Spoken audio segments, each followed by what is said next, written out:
అందరికీ నమస్కారం. మనం చూస్తున్నాం గత కొద్ది రోజులుగా చంద్రబాబు నాయుడు గారేమో ఇదేం కర్మరా బాబు అని పర్యటిస్తూ ఉన్నారు. లోకేష్ గారేమో యువగలం పేరుతో పర్యటిస్తూ ఉన్న పరిస్థితి.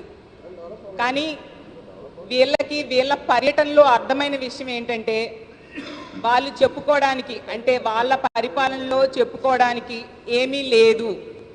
జగన్మోహన్ రెడ్డి గారిని తీసుకుంటే కేవలం 3.5 సంవత్సరాలు మేనిఫెస్టోలో ఇచ్చిన అంశాల్లో 98.4% నెరవేర్చేశారు. ఇప్పుడు ఎలా జగన్మోహన్ రెడ్డి గారిని విమర్శించడానికి ఏమీ లేని పరిస్థితి. అలాంటి పరిస్థితుల్లో వాళ్ళు ఏం చేస్తున్నారంటే ఇంట్లో ఆడవాళ్ళ గురించి విమర్శించడం స్టార్ట్ చేశారు.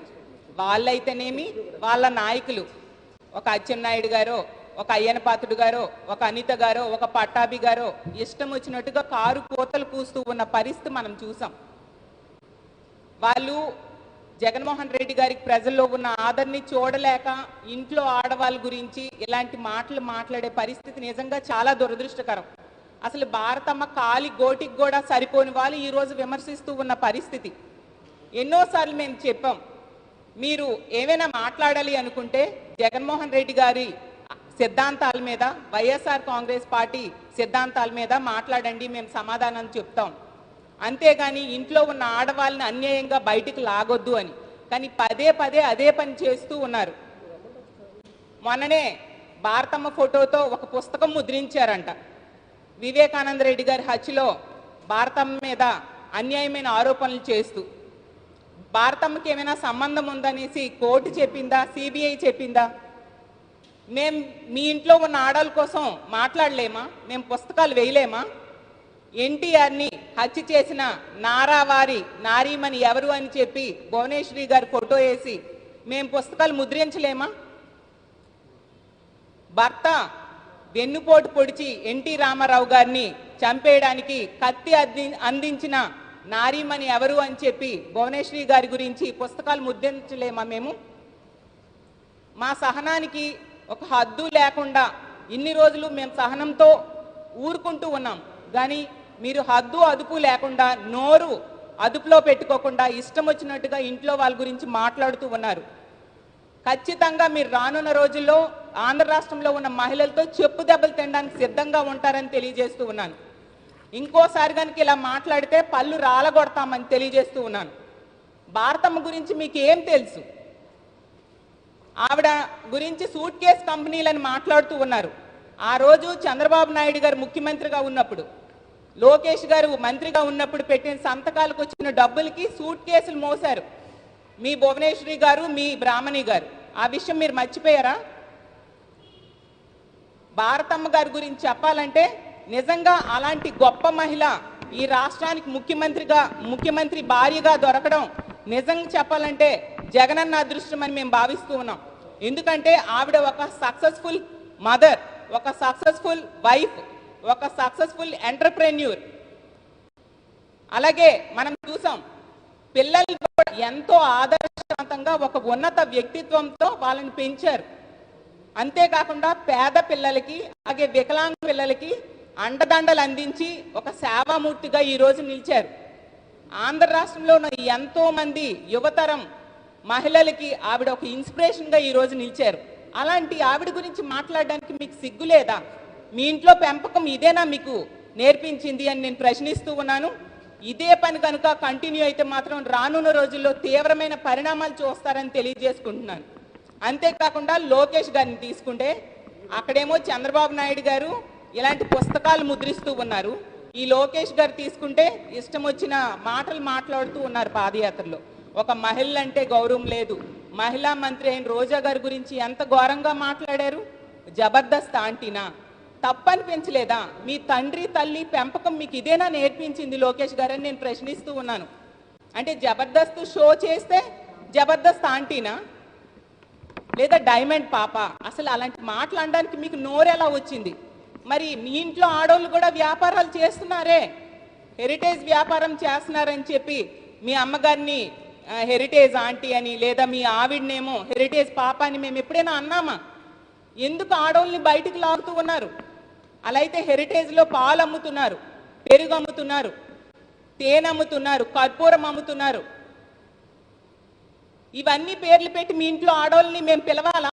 మీరు అలాగే పిలుస్తారా? మీ అమ్మగారిని కానీ, ఇంట్లో ఉన్న మీ అమ్మగారిని కానీ, మీ భార్యని కానీ అలాగే పిలుచుకుంటారా మీరు?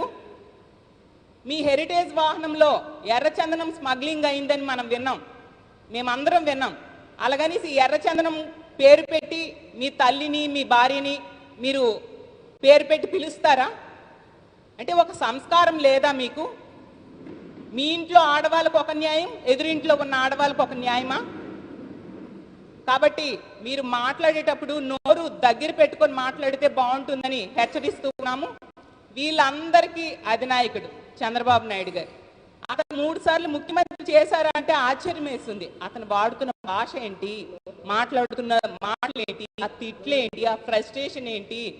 లోకేష్ గారి పాదయాత్ర ఫెయిల్ అయిపోయింది, అందుకు ఫ్రస్ట్రేషన్ అనేది పీక్స్కి వెళ్ళిపోయింది. అతనికి ఎంతసేపు పబ్లిసిటీ పిచ్చి.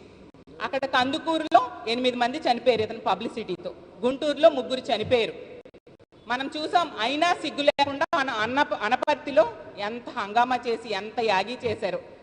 బాధ్యతారాహిత్యంగా ఎవరేమైపోయినా పర్వాలేదు, ఎంతమంది చనిపోయినా పర్వాలేదు, నాకు పబ్లిసిటీ వస్తే చాలు అనుకొని కంకణం కట్టుకొని ఉన్నారు చంద్రబాబు నాయుడు గారు. అలాంటి వ్యక్తి ఏం మాట్లాడాలో అర్థం కావట్లేదు. అతను అంటారు, జగన్మోహన్ రెడ్డి గారు అంట దరిద్రం అంట, సేన అంట, మొహం చూడలేకపోతున్నామంట. చంద్రబాబు నాయుడు గారు నిజమే, జగన్ గారి మొహం మీరు చూడలేరు, ఆ ధైర్యం లేదు.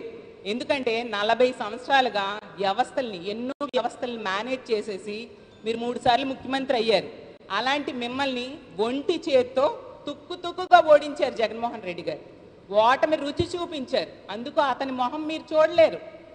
అలాగే సోనియా గాంధీతో కలిసి కొమ్మక్క అయిపోయి జగన్మోహన్ రెడ్డి గారిని జైల్లో పెట్టారు, అక్రమ కేసుల్లో ఇరికించారు. రాజకీయంగా సమాధి చేయాలని ట్రై చేస్తే మీకు సవాలు విసిరి గెలిచి వైఎస్ఆర్ తాలూకా రక్తం ఎలా ఉంటుందో ఆ దమ్ము ధైర్యం చూపించారు జగన్మోహన్ రెడ్డి గారు. అందుకు అతని మొహం మీరు నిజంగా చూడలేరు. ఈరోజు తీసుకుంటే పథకాలు, తన సంక్షేమ పథకాల ద్వారా ఆంధ్ర రాష్ట్రాన్ని సుభిక్షంగా పరిపాలిస్తున్న గొప్ప ముఖ్యమంత్రి జగన్మోహన్ రెడ్డి గారు. అలాంటి గొప్ప ముఖ్యమంత్రిని చూసి ఫ్రస్ట్రేషన్కి లోనే మీరు ఇష్టం వచ్చినట్టుగా మాట్లాడుతూ ఉన్న పరిస్థితి మనకు అర్థమవుతూ ఉంది. అలాగే అంటూ ఉన్నారు దరిద్రం అంట. అసలు దరిద్రమైన పాలన మీరు అందించారు కాబట్టే మిమ్మల్ని ఆంధ్ర రాష్ట్రంలో ఉన్న ప్రజలు తుక్కుగా ఓడించారు. మీకంటే దరిద్రమైన పాలన, మీకంటే శనిపాదం పాలన, మీకంటే ఐరన్ లెగ్ పాలన, అలాగే మీకంటే దుర్భిక్షమైన పాలన ఈ రాష్ట్రంలో ఇంతకుముందు ఏ ముఖ్యమంత్రి చేయలేదు, దేశంలో ఏ ముఖ్యమంత్రి కూడా చేయలేదు. మనం తీసుకుంటే గత 5 సంవత్సరాలు చూసాం, మీ పరిపాలనలో రాష్ట్రం అంతా తీవ్రమైన కరువు. అదే జగన్మోహన్ రెడ్డి గారు 3.5 సంవత్సరాల పాలనలో ఒక్క మండలం కూడా కరువు మండలం లేదు. అప్పుడు మీ పాలనలో తీసుకుంటే చెరువులు ఎండిపోయేవి, ఒక్క నదేన నిండిందా, ఒక రిజర్వాయర్ నిండిందా? ఈ రోజు తీసుకుంటే జగన్మోహన్ రెడ్డి గారి పాలనలో చెరువులు నిండు కొండల్లా ఉన్నాయి, నదులు పొంగి పొర్లుతూ ఉన్న పరిస్థితి, రిజర్వాయర్లు కలకల్లాడుతూ ఉన్నాయి. ఎవరిది శని పాదం అనేది మీరే చెప్పాలి, మీరే ఆలోచించుకోవాలి. ఆ రోజు పుష్కరాల్లో అడుగు పెట్టేసరికి 29 మంది హాంఫర్ట్ చనిపోయారు. మరి ఎవరిది శని పాదం? ఎన్టీ రామారావు గారి కుటుంబంలో అడుగు పెట్టారు, వాళ్ళ ఇంటికి దరిద్రం పట్టుకుంది. ఎన్టీ రామారావు గారికి కుటుంబానికి దరిద్రం పట్టుకుంది చంద్రబాబు నాయుడు గారు అల్లుడుగా అడుగుపెట్టిన వెంటనే. మరి ఎవరిది శని పాదం? అలాగే మనం చూసాం 1999 నుంచి 2004 వరకు కరువు, 2014 నుంచి 19 వరకు కరువుకి కటౌట్ పెడితే అది చంద్రబాబు నాయుడు గారి రూపంలో ఉంటుందని ఆంధ్ర రాష్ట్రంలో ప్రజలందరూ అనుకునే పరిస్థితి. అంత ఘోరమైన ఐరన్ లెగ్ ఎవరు ఉన్నారంటే అది చంద్రబాబు నాయుడు గారే. అలాంటి చంద్రబాబు నాయుడు గారు ఇష్టం వచ్చిన మాటలు మాట్లాడమే కాకుండా నోటికొచ్చిన అబద్ధాలు చెప్తూ ఉన్నారు. ఆంధ్ర రాష్ట్రంలోనట దోపిడీ హోల్సేల్గా జరుగుతుంది, పోలవరం ప్రాజెక్టు సిబిఐ ఎంక్వైరీ వేయాలి అనేసి. అసలు దోపిడీకి నిలువెత్తు నిదర్శనం ఏమంటే చంద్రబాబు నాయుడు గారి పాలన. మీకంటే దోపిడీ దొంగలు ఎవరున్నారు ఈ రాష్ట్రంలో?